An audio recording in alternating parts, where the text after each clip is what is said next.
Hello students, आप सभी का निराला द विजन यूट्यूब चैनल में स्वागत है। आज हम लोग लैंग्वेज 4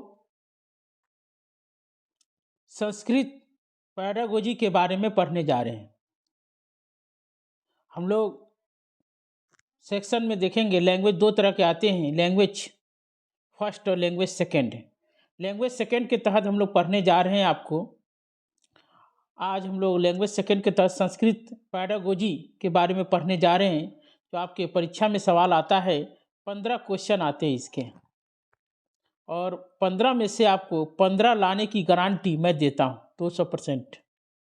जैसे मैं बता रहा हूँ उस तरह से आपको कार्य करना है और आपको निश्चित रूप से 15 में 15 आएंगे आपको। बस तरीकों को समझ लेना है।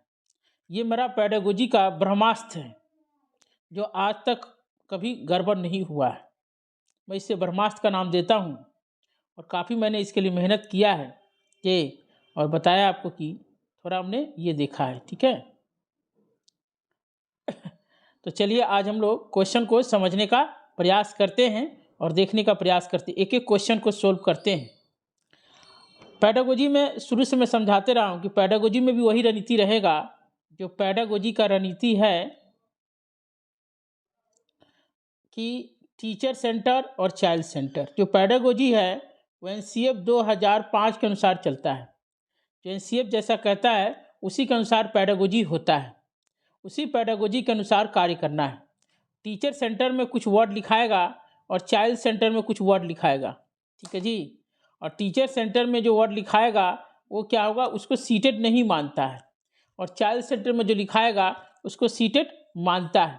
ठीक है जी, इस तरह से आपको कॉपी में एक पूरा एक सीरीज बना लेना है और सीरीज बनाकर समझने का प्रयास करना। इस तरह से तालिका बनाना है, और जैसे से मैं बताऊंगा आपको, एक क्लास में अलग से भी लूँगा आपको ऑनलाइन वीडियो ये, और आपको बताऊंगा कि कौन सी चीज़ सही है कौन चीज़ गलत है, क्यों सही है। ठीक है जी, इसी को लोग टीचर सेंटर को निगेटिव मान रहे हैं और चाइल्ड सेंटर को पॉजिटिव मान रहे हैं। लेकिन जब बच्चों को बताना ही है तो अच्छी तरह से समझाएं। ये चाइल्ड सेंटर कंसेप्ट है, ये टीचर सेंटर कंसेप्ट है। ठीक है, तो चाइल्ड सेंटर कंसेप्ट है वो एनसीएफ 2005 स्वीकार करता है और टीचर सेंटर के कंसेप्ट को नहीं स्वीकार करता है। इसी को संदर्भ में समझने का प्रयास करना है हमें। ठीक है जी, चलिए एक एक क्वेश्चन को समझने का प्रयास करते हैं और देखने का। पहला क्वेश्चन दिया है कि भाषा शिक्षण संदर्भे आगमनात्मक पद्धति ऐसा लाभा अस्ति। कुछ बच्चों ने मतलब कहा है कि सर मुझे संस्कृत का वर्ड समझ में नहीं आता है। तो आपको संस्कृत को वर्ड को समझने की ज़रूरत ही नहीं है। आप क्यों मतलब जो है पंडित बनने के चक्कर में पड़े हुए हो। आप इसे हिंदी की तरह पढ़ने का प्रयास करो। अगर मैंने 3-4 वीडियो बना दिए हैं पैडागोजी का, उसको हिंदी की तरह समझने का प्रयास। देखिए क्या पढ़ा लिखा है, भाषा शिक्षा। संस्कृत में क्या होता है कि एक साथ लिखने का एक तरीका होता है। देखिए भाषा है तो भाषा अलग कर दिया, शिक्षण है शिक्षण लिख दिया। कर भाषा शिक्षण के संदर्भ में आगमनात्मक पद्धति लिखा है ना। अब ये घबराना नहीं है कि इसमें पद्धति लगा दिया है, विसर्ग लगा दिया है, इसका क्या मतलब होता है।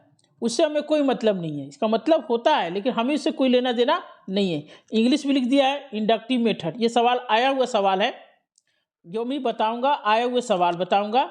क्वेश्चन रिपीट नहीं होगा लेकिन कॉन्सेप्ट जरूर रिपीट होता है। और लास्ट टाइम भी चल रहा है। और पैडागोजी को आप अब कुछ नहीं पढ़िए, सिर्फ पैडागोजी पढ़िए और पैडागोजी को आत्मसात करने का प्रयास कीजिए। इंडक्टिव मेथड ऐसा लाभ अस्ति। करें कि इंडक्टिव मेथड से क्या लाभ होता है। अब इंडक्टिव मेथड होता क्या है, अब मेरे वीडियो में देखिएगा, मैंने कई बताया है कि मेथड जो होता है दो तरह से हम लोग देखते हैं। एक तो आगमन विधि, दूसरा निगमन विधि। अब आगमन विधि में क्या होता है, उदाहरण से नियम की ओर, और निगमन में क्या होता है, ठीक इसका उल्टा होता है, नियम से उदाहरण की ओर। ठीक है जी। अब पूछ रहा है कि भाई आगमन गति में क्या, इसमें क्या है कि उदाहरण से नियम की ओर। बच्चों को उदाहरण देंगे और उसके अनुसार पढ़ाने का प्रयास करेंगे। ये पूछ रहा आपसे। तो पहला दिया है क्या कि कक्षायाम अनुशासनम रक्षितम भवति। अब इसको अब याम के चक्कर में नहीं पढ़ना है, कक्षा में अनुशासन की रक्षा होता है, इससे अनुशासन बनता है कुल मिलाकर। अब आप टीचर सेंटर में लिख लीजिए, जहाँ भी अनुशासन रहेगा गलत हो जाएगा, पढ़ने की कोई ज़रूरत ही नहीं है, जहाँ भी अनुशासन रहेगा गलत हो जाएगा। ठीक है जी, ध्यान रखिएगा, जहाँ भी अनुशासन शब्द रहेगा गलत लिख लीजिए अपने कॉपी में। ये दूसरा दिया है विद्यार्थी, कहीं भी अनुशासन शब्द रहेगा, मैथ में, साइंस में, पेडागोजी में, साइकोलॉजी में, ईवीएस में, हिंदी में, कहीं भी गलत होगा, क्योंकि बच्चों को अनुशासन मतलब नियंत्रित करके नहीं पढ़ाना चाहिए। अनुशासन या नियंत्रित करके नहीं, नियंत्रित भी शब्द रहेगा तो गलत हो जाएगा। विद्यार्थी अल्पे एवं समय अधिकम पढ़ती, अल्प या अधिक समय पढ़ने के प्रयास करना, नहीं, ये सही नहीं है। विद्यार्थी गृह कार्य करनस्य आवश्यकता नास्ति, विद्यार्थी को गृह कार्य करने की आवश्यकता नहीं है, ये नास्ति माने नहीं है, ये भी गलत हो जाएगा। विद्यार्थी रटनाभ्यास न कुर्वन्ति, विद्यार्थी को रटने का अभ्यास नहीं करना चाहिए। देखिए, ठीक है जी, ये फोर्थ वाला सही होगा। देखिए सवाल पूछने का तरीका देखिए कैसे है, पूछने का तरीका बताया कि विद्यार्थी रटनाभ्यासम न कुर्वन्ति, रटने का अभ्यास न कुर्वन्ति, करना, विद्यार्थी को रटने का अभ्यास नहीं करते हैं, इसमें नहीं करते हैं, सही बात है। अब देखिए निगेटिव ढंग से चीज़ों को लिखा है, पॉजिटिव नहीं लिखा कि अग्नात्मक पत्ति से बच्चे समझते हैं, इसमें दिया कि नहीं समझते कि नहीं लिखा, उसने क्या लिखा, रटते नहीं हैं, तो रटते नहीं है तो क्या करेंगे, समझते हैं, इसलिए चौथा सही है। ठीक है जी, सवाल पर हर क्वेश्चन पर रिसर्च करके सीटेट में सवाल आता है। ठीक है जी, चलिए अगला सवाल पढ़ते हैं हम लोग। अब अगला सवाल ये दिया है कि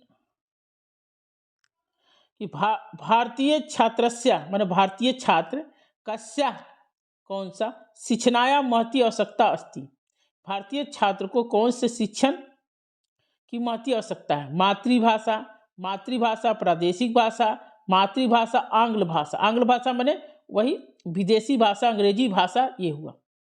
का अपि त्रिश भाषा, त्रिश माने 3 भाषा, अब नाम तो सुना होगा त्रिभाषा, यही सही है, इसमें सब आ जाएगा। त्रिभाषा में क्या था, पहले मातृभाषा था, दूसरा में देखिएगा प्रादेशिक भाषा, वही क्षेत्रीय भाषा, और तीसरा जो है आधुनिक भाषा मतलब यूरोपीय भाषा, जो भी विदेशी भाषा है। तो ध्यान रखिएगा, ये भी सवाल कई बार पूछा हुआ। ठीक है जी, चौथा हो जाएगा। चलिए अगला क्वेश्चन की ओर बढ़ते हैं, एक एक क्वेश्चन को कॉन्सेप्ट से समझाने का प्रयास करेंगे आपको हम। अभी व्याप्य कक्षाया, अब देखिए हिंदी ऐसा दिया है इसलिए इंग्लिश भी दे दिया, इंक्लूसिव क्लासरूम। अब इंक्लूसिव क्लासरूम क्या है, आपने साइकोलॉजी में पढ़ा होगा आपने ये, और बताया है मैंने। इंक्लूसिव क्लासरूम ऐसा क्लासरूम होता है जहाँ सभी बच्चे एक साथ पढ़ते हैं, चाहे वो गिफ्टेड चाइल्ड हो, चाहे वो एवरेज चाइल्ड हो, चाहे वो लर्निंग डिसेबिलिटी का चाइल्ड हो, यानी एक क्लास में प्रतिभाशाली बालक हो, चाहे रचनात्मक बालक हो, चाहे औसत बालक हो, चाहे पिछड़े बालक हो, चाहे अधिक, सभी बच्चे एक साथ पढ़ेंगे, सबको महत्व दिया जाएगा, सबको अवसर दिया जाएगा, ये कहा जा रहा है।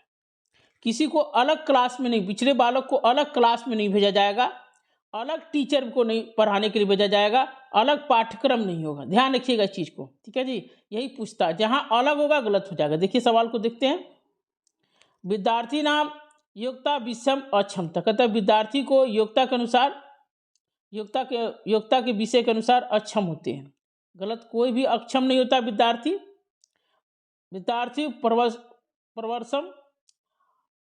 परवरसम रुचि भेदा, विद्यार्थी को परस्पर रूप से रुचि में भेद करते हैं, गलत है, भेद नहीं करना है।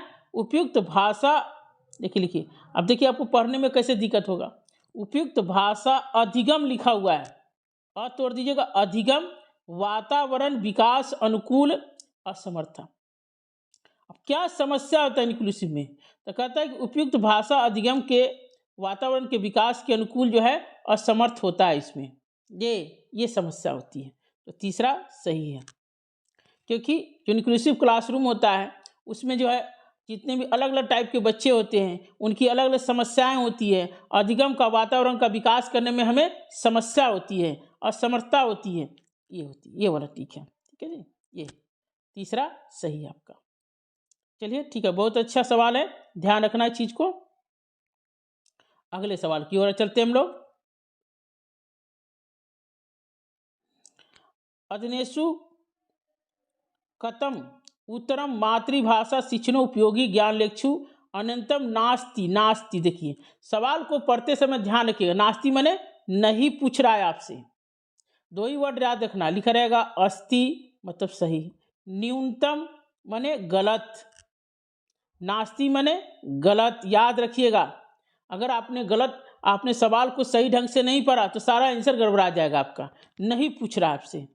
तो देखिए उच्चारणस्य ज्ञान करे, मातृभाषा के शिक्षण का प्रयोग करने से, ज्ञान करने से उससे कौन सा चीज नहीं होगा? तो पहला यही आंसर हो जाएगा, उच्चारण का ज्ञान का अर्जन करेंगे, नहीं यही नहीं होगा। उच्चारण का विकास कैसे होता है तो तरीका अलग है उसका, वो करना पड़ता है। भाषागत विभिन्न प्रकारम लेखनाम ज्ञानार्जम, ये सही है। भाषागत, भाषा माने भाषा के विभिन्न प्रकार के लेखन में ज्ञान का अर्जन होता है। भाषा तत्वानाम प्रवृत्ति, भाषा के तत्व के ज्ञान की प्राप्ति, सही है। विषय ज्ञान, विषय का ज्ञान पड़ता है, पहला गलत हो जाएगा। ठीक है जी। क्वेश्चन है, अगला क्वेश्चन है कि निम्नलिखितेषु का व पद्धति शिक्षण पद्धति टीचिंग मेथड उच्यते, कौन सा शिक्षण पद्धति का बता रहा हूँ?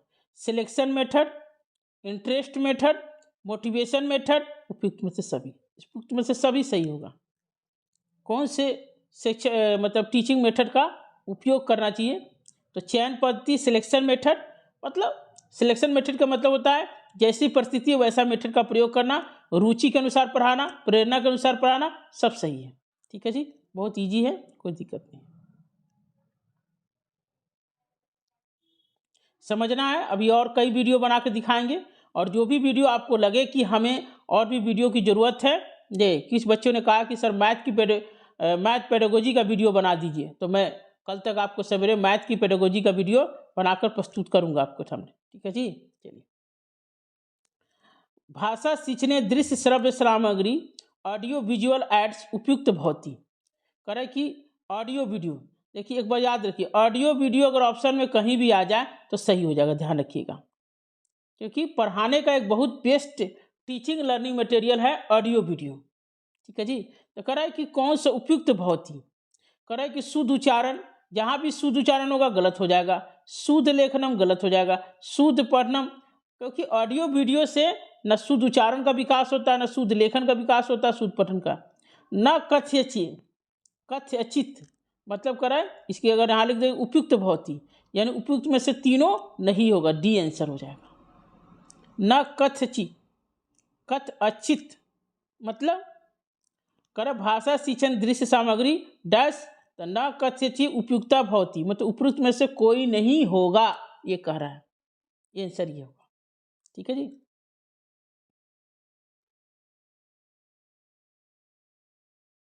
अब देखिए उपचारात्मक शिक्षण पद्धति मैंने बताया था, ये एक होता है निदानात्मक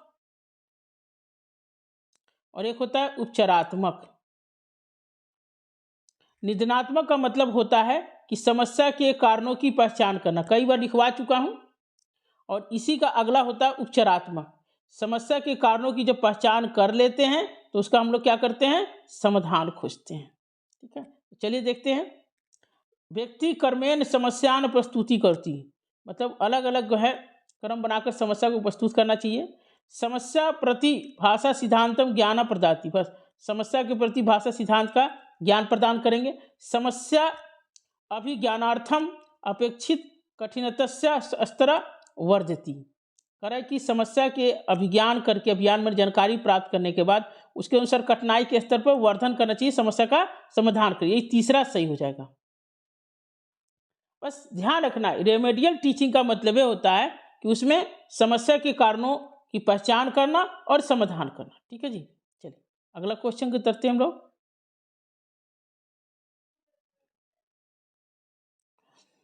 अब देखिए कंस्ट्रक्टिविज्म हमने कितना हो रहा है ये याद रखिएगा। इसको सीटेट मानता है, हमेशा स्वीकार करता है, सीटेट स्वीकार करता है, को ध्यान रखना है। बहुत इंपॉर्टेंट कंसेप्ट है। अगर पूछे आपसे एक लाइन में, अगर कोई पूछे कि सीटेट कौन सी विचारधारा को स्वीकार करता है, तो कंस्ट्रक्टिविज्म को स्वीकार करता है। ठीक है जी, यह ध्यान रखिएगा। ये मानता क्या है, तो मानता क्या है कि बालक जो होता है वो ज्ञान का निर्माता होता है, ज्ञान का निर्माण करता है, संसार की रचना करता है, दुनिया की रचना करता है, व्यवस्था की रचना करता है, ये है। ठीक है जी, तो ये जो बातें हैं वो कंस्ट्रक्टिविज्म में है, ये बात कही जा रही है।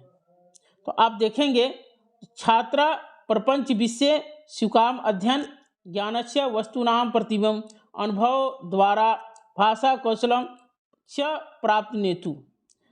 छात्रा जो है प्रपंच के विषय में स्वीकार अध्ययन करता है, ज्ञान वस्तु को प्रतिबिंब करके अनुभव के द्वारा भाषा कौशल को प्राप्त करता है। यानी कि इस लाइन में ये कहा जा रहा है कि इसमें जो भी करता है वो छात्रा खुद करती है, खुद से ज्ञान को प्राप्त करिए, भाषा खुद करिए, खुद के अनुभव के माध्यम से भाषा कौशल का ज्ञान प्राप्त करिए। इसलिए पहला वाला सही है, बाकी में ऐसा कुछ भी नहीं है, ये ध्यान रखना है। ज्ञान का निर्माण जिसमें होगा, ये उसी ज्ञान का निर्माण बालक करेगा, वो ऑप्शन सही होगा, याद रखिएगा। ठीक है जी, पहले वाले में, बाकी में कोई नहीं है।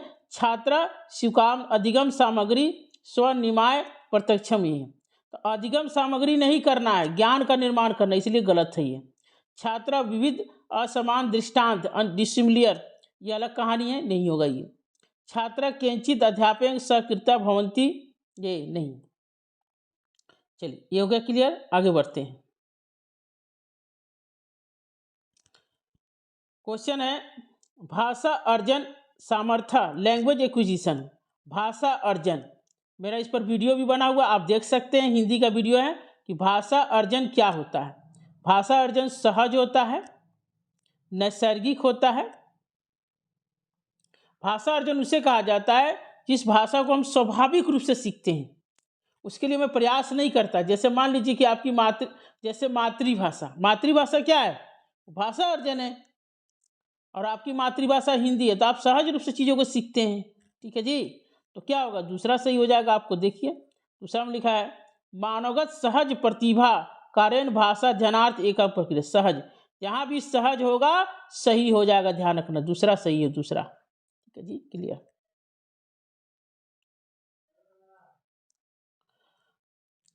अध्यापक अकस्मात लेखन कौशलम शिक्षितुम शक्नोति।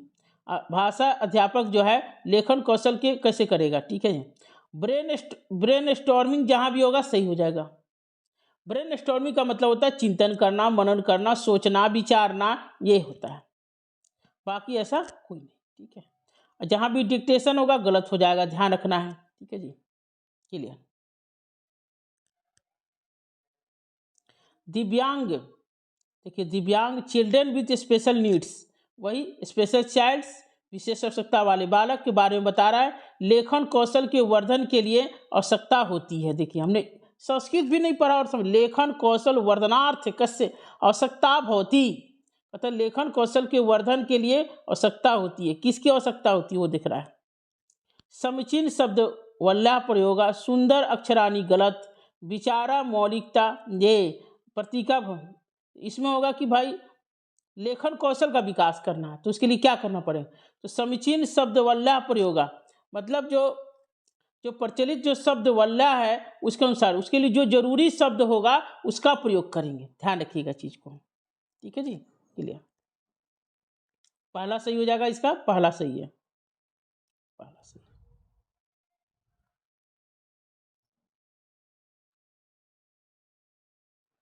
भाषा निरंतर समग्र मूल्यांकन कौशल प्रति होती, निरंतर जो अब देखिए मूल्यांकन कैसा है, मैंने बताया था CCE, सी से कंटिन्यूअस, सी से कॉम्प्रिहेंसिव, ई से इवैल्यूएशन, मतलब सतत व्यापक मूल्यांकन। ध्यान रखना है, सतत का मतलब होता है सालों भर बालक का अवलोकन करके मूल्यांकन करना है। हमारे एक एक लाइन को समझने का प्रयास कीजिए और लिखिएगा। सीटेट यही कहता है, सीटेट जो है ना इसी को मानता है, सीटेट इसी को मानता है। ठीक है जी। सतत का मतलब होता है सालों भर बालक का अवलोकन करके मूल्यांकन करना है।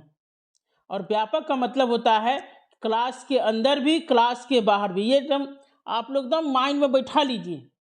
अब मूल्यांकन क्लास के अंदर भी होगा, क्लास के बाहर भी होगा, दोनों जगह मूल्यांकन किया जाएगा। ठीक है जी। तो ये ध्यान रखिएगा चीज को, ये हमेशा परीक्षा में आएगा। कर शुद्ध उच्चारण मैंने कहा था जहां भी होगा गलत हो जाएगा। ठीक है जी। करे कि मूल्यांकन में कौन सी चीज को बदलेंगे, तो विभिन्न संदर्भेषु भाषा समर्था भवती, यही सही होगा।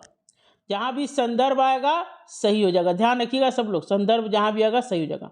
उत्तम शब्दावली गलत हो जाएगा। परियोजना प्रोजेक्ट वर्क नहीं दिया जाता है बच्चों को मूल्यांकन के लिए। ठीक है, क्वेश्चन देखेंगे अगला। ये अगला क्वेश्चन है बहुभाषिकता, मल्टी लैंग्वेज। एक क्लासरूम है, अलग अलग भाषा के बच्चे हैं। क्या है, कोई उर्दू है, कोई पंजाबी है, बंगाली है, मराठी है, हिंदी है, फलना है चिलना है, सब दिया हुआ अलग अलग भाषा। अब उसमें क्या है तो एक वो सवाल पूछता है कि पूछेगा कि टीचर के लिए क्या है, तो कहेगा समस्या है, गलत। बाधा है, गलत। रुकावट है, गलत। समझे, ये सब दिया रहेगा गलत हो जाएगा। क्योंकि हमारा देश क्या, अलग अलग भाषा के लोग रहते हैं, अलग अलग नस्ल के लोग रहते हैं, अलग अलग जाति धर्म के लोग रहते हैं। ये हमारी संस्कृति यही तो है, हमारी पहचान इसी से है। तो हमारे लिए बाधा कैसे होगा। हमारे लिए जो भाषा है, भाषा भी कई है, भाषा 1600 बोली है, 22 गो आपको संविधान में भाषा में शामिल किया गया है। तो हमारे लिए भाषा एक क्या है, एक संसाधन है। पहला सही हो जाएगा, भाषा एक संसाधन। लिख लीजिएगा सब लोग, बहुभाषिकता के सवाल में अगर कहीं लिखा रहे कि भाषा एक संसाधन है, सही हो जाएगा, अनमोल संसाधन है। ये बात जहां भाषा हमारे रिसोर्स मटेरियल है, हम भाषा के माध्यम से कुछ भी कर सकते हैं। ठीक है जी। अब देखिए बाधा लिखा है गलत हो जाएगा, समस्या लिखा है गलत हो जाएगा। ठीक है जी, ये है। अब भाषा संसाधन है कृत्य प्रमादकारी, प्रमाद मन वही समस्या, तो पहला वाला सही हो जाएगा आपका। ठीक है जी।